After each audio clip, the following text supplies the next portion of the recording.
മഴയും വെള്ളക്കെട്ടും കേരളത്തിൽ എല്ലാ വർഷവും ഉണ്ടാകുമെന്ന് ഏതാണ്ട് ഉറപ്പായ സ്ഥിതിയാണ്. കാലാവസ്ഥാ ശാസ്ത്രം ഇപ്പോഴും വലുതായൊന്നും വികസിച്ചിട്ടില്ല. റെഡ് അലർട്ട് പ്രഖ്യാപിച്ചാൽ അന്ന് മഴയുണ്ടാവില്ല, സ്കൂളിന് അവധി പ്രഖ്യാപിച്ചാലും അന്ന് മഴ മാറി നിൽക്കും. ഒരു ന്യൂനമർദ്ദവും പറയാത്തപ്പോൾ മേഘസ്ഫോടനം ഉണ്ടാവും. ആകെയുള്ള ഒരു പ്രതിവിധി നമ്മൾ ഇരിക്കുന്ന സ്ഥലത്ത് വെള്ളക്കെട്ട് വരുമോ എന്നറിയുക മാത്രമാണ്. ഇതറിയാൻ നമുക്ക് ആധുനിക സാങ്കേതിക വിദ്യ തന്നെ ഉപയോഗിക്കാം. ഇതിന്റെ അടിസ്ഥാന ശാസ്ത്രം നമ്മളിരിക്കുന്ന സ്ഥലം ചുറ്റുമുള്ള പ്രദേശങ്ങളിൽ നിന്നും അല്ലെങ്കിൽ ദൂരെയുള്ള കായൽ, പുഴ എന്നിങ്ങനെയുള്ള ജലസ്രോതസ്സിൽ നിന്നും ഉയരെയാണോ താഴെയാണോ എന്നറിയുകയാണ്.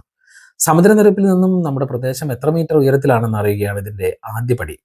ഇതിനുവേണ്ടി നമ്മുടെ മൊബൈലിൽ ഏതെങ്കിലും ഒരു അൾട്ടിമീറ്റർ ആപ്പ് ഇൻസ്റ്റാൾ ചെയ്യുക. ഇതിൽ 3 തരത്തിലുള്ള ഉയരം കാണിക്കും.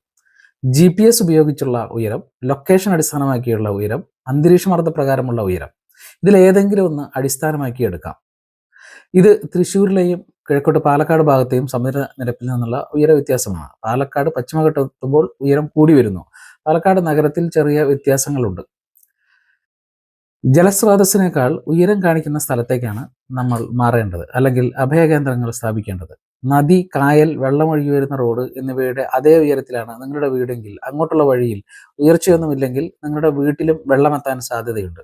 അൾട്ടിമീറ്റർ ഉപയോഗിച്ചാൽ ജലസ്രോതസ്സിൽ നിന്നും എത്ര അകലെയാണ് നിങ്ങളുടെ വീട് എങ്കിലും ഉയരം മനസ്സിലാക്കാൻ കഴിയും.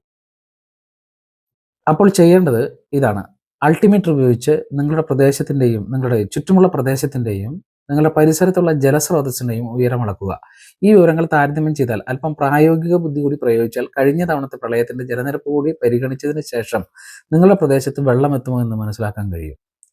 പഞ്ചായത്തുകൾ, വില്ലേജ് ഉദ്യോഗസ്ഥർ എന്നിവർക്ക് തങ്ങളുടെ പ്രദേശങ്ങളിലെ വിവിധ ഭാഗങ്ങളുടെ ഉയരം കണക്കാക്കി ഒരു മാപ്പ് നിർമ്മിക്കുകയാണെങ്കിൽ ഇതുപയോഗിച്ച് മുൻകൂട്ടി കരുതൽ നടപടികളും രക്ഷാപ്രവർത്തനങ്ങളും നടത്താനും അഭയകേന്ദ്രങ്ങളുടെ സ്ഥാനം ശാസ്ത്രീയമായി നിർണ്ണയിക്കാനും കഴിയും.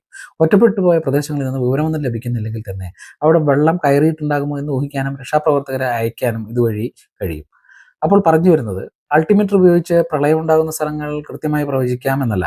വിവിധ ഉപകരണങ്ങളിൽ ആൾട്ടിമീറ്റർ കാണിക്കുന്ന ഉയരം എപ്പോഴും ശരിയാകണമെന്നില്ല. അതുപോലെ തന്നെ സമുദ്രനിരപ്പിൽ നിന്നും നിങ്ങളിരിക്കുന്ന പ്രദേശത്തിന്റെ ഉയരം, ജലസ്രോതസ്സിന്റെ ഉയരം, നിങ്ങളുടെ പ്രദേശത്തേക്ക് ജലസ്രോതസ്സിൽ നിന്നുള്ള ജല ആഗമന നിർഗമന മാർഗങ്ങൾ എന്നിവ പരിഹരിക്കുന്നതിനുള്ള കൃത്യത വളരെ പ്രധാനമാണ്. ഈ സന്ദേശം പ്രളയ സാധ്യതയുള്ള സ്ഥലങ്ങളിലെ സുഹൃത്തുക്കൾക്കും ഉദ്യോഗസ്ഥർക്കും രക്ഷാപ്രവർത്തകർക്കും എത്രയും വേഗം അയച്ചു കൊടുക്കുക. ഇതുപോലുള്ള ചെറിയ കാര്യങ്ങൾ അറിയുന്നതിന് ലൈക്ക് ചെയ്യുക, സബ്സ്ക്രൈബ് ചെയ്യുക.